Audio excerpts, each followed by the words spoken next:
What's going on, YouTube? Chris here. Want to bring you all an update today of Bitcoin. Right now we're sitting at $23,600. We're up 10.44%. Guys, this is what happens on a blue sky breakout like we were talking about yesterday. We got that daily candle close, volumes coming in. This is awesome. Right now we're at that about 23,600.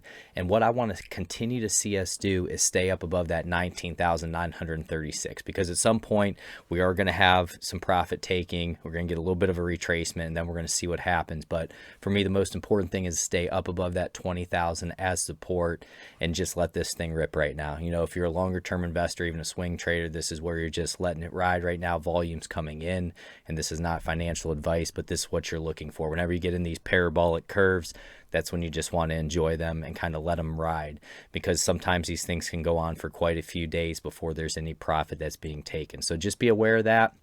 You know, if you're an amazing profit, obviously, guys, you know, evaluate the situation depending on what time frame you're charting on. But this is awesome. Just a blessing to be here with you today. So Bitcoin right now, we're going to try to stay up above that 20,000.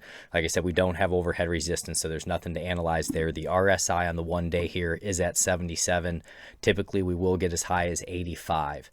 So I still think we have some more room here. We may go up and even touch that $25,000. That's a possibility. So, you know, if you're a shorter term trader, look at stuff on the 1 hour, the 4 hour, and kind of see what's happening with the sell pressure. You're a longer term investor up above the 20, 50, 100, and 200 moving average. Just sit back and relax right now. That's the best thing I can tell you, because sometimes you can take profits too quickly, and this is the time when lots of volume can run in.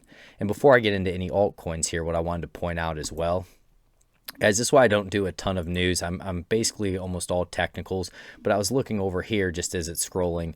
Billionaire Mark Cuban prefers bananas over Bitcoin despite rally to $23,000.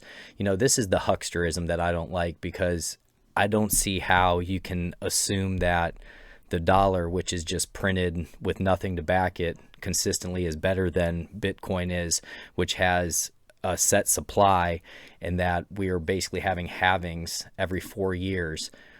You know, it's inflation versus deflation, basically. Do you want a deflationary asset to where it's going to be gaining money over time, or do you want something basically that they're just going to continue to print and print and print? It's a big smoke screen and there's nothing to back it. You know, the dollar's not backed by gold, it's not backed by silver, it's not backed by anything.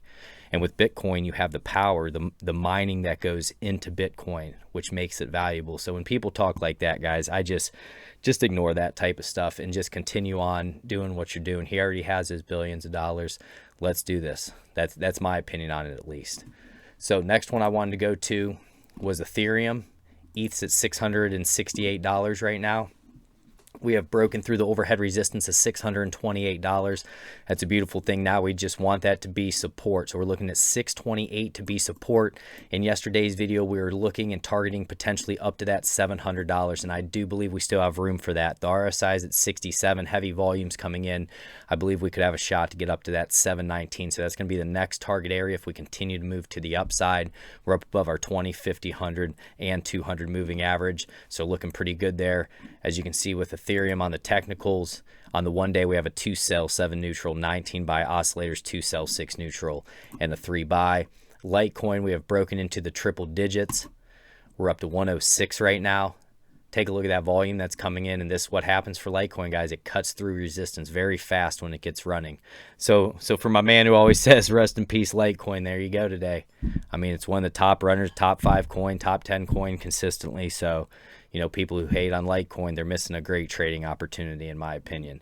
So for the RSI, we're at 71 right now. We still have more room. We potentially could go up and test that 110 again, maybe even up to that 120 will be the next target areas. But in terms of support, I want to see us hold triple digits now, stay up above $100 psychologically for Litecoin. That's going to be the support area, still up above all the moving average, so that's a good thing. And this purple trend line, we want to continue to see that held. XRP is at 63 cents right now. In yesterday's video, we were talking about a bullish engulfing candle, guys, and this is how powerful those can be when you learn this stuff. And take a look what's happened since we had that bullish engulfing candle off that 50 moving average. So this was a really nice move. My alert and alarm was at 64, so it did get triggered there because this was a move that I was playing here off that 50. So right now I'm going to reevaluate things and see as we go up there and approach 67 cents, then it'd be up to around that 73, 75 cents, right in that range. But this is a really nice move out of here, and in my opinion, I'm probably just going to let it ride for right now. The RSI is at 60, because what I like to do, guys, is a little bit more swing trading and position trading, that type of stuff, where you're going to hold it for, you know, maybe I'd say sometimes it's even just an hour or two, but sometimes it can be as long as a few weeks. And that's what I think works the best in this space because of the volatility and how crazy it is. So like we talked about now, staying up above 60 cents for support, and then it'd be up above that 20 EMA there, and that's going to be around 54 cents. So that's XRP, really nice move on some heavier volume. Let's see, Zcash is at $77 right now. Bitcoin Cash, we're at $324. Neo's at 18. Dash looking awesome here at 112. We've talked a lot about Dash. Dash now is coming up into this resistance area, and that's going to be at $116.87. That's going to be the next area we have to get through. If we can, we'd look up to about 134 is going to be the spot. In terms of support, I want to stay up above about 108, and then it'd be around $100, up above the 20, 50, 100, and 200. And this was that cross we were talking about, the 100 through the 200, which is very powerful on the one-day time frame. And that was out of this trend line break as well. So let's just continue to see if Dash can make those strong moves. Next one I want to take a look at was Link. We're at $14.26. Link needs to get up and through today. We need a daily candle close up above $14.63 and be up around that $15.59 are going to be the next overhead resistances. We're back within this purple trend line, so that's a good thing for us. In terms of support, stay up above $13.09. RSI is at 58. We have plenty of room here to continue a nice run if we can get some volume. Maybe even come back up here and test around 15.59, then that's 16. So we're just going to have to see how the day progresses and what happens with Bitcoin. Next one we're going to take a look at here is Tezos. Tezos at $2.40. Main thing today, like we talked about yesterday, closing up above this 200 moving average. That's what we need to do. Tezos has been a bit behind, but we have put in a bottom here. This would be our higher low. See if we can come back up and get over top of roughly about $2.49, and it'd be $2.64, then around $2.76 are going to be the overhead targets. In terms of support, we need to stay up above $2.21 in my opinion right now. RSI is at 58, still have plenty of room to make a big move if volume continues to come into Tezos here. It's starting to pick up a little bit. So let's keep an eye on that. And then some people have been asking about Digibyte. So if you're here for Digibyte, leave me a thumbs up down low and also put Digibyte so I know that you guys want me to keep it in there. Seemed like the interest was dying down a little bit, so I hadn't put it in as much. I'm always taking a look at Digibyte, so let me know down low if you want it in the altcoins. All right, and then RSI right now on the 1 day is at 57. We have broken out through our yellow trend line here. This was drawn quite a long time ago. We broke out, we back tested it.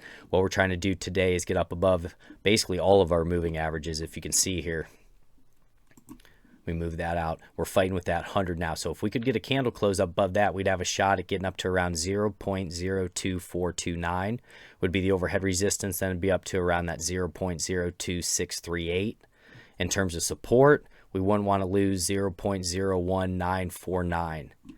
If we take a look at the technicals for Digibyte, you can see it's a little bit behind some of the other coins here.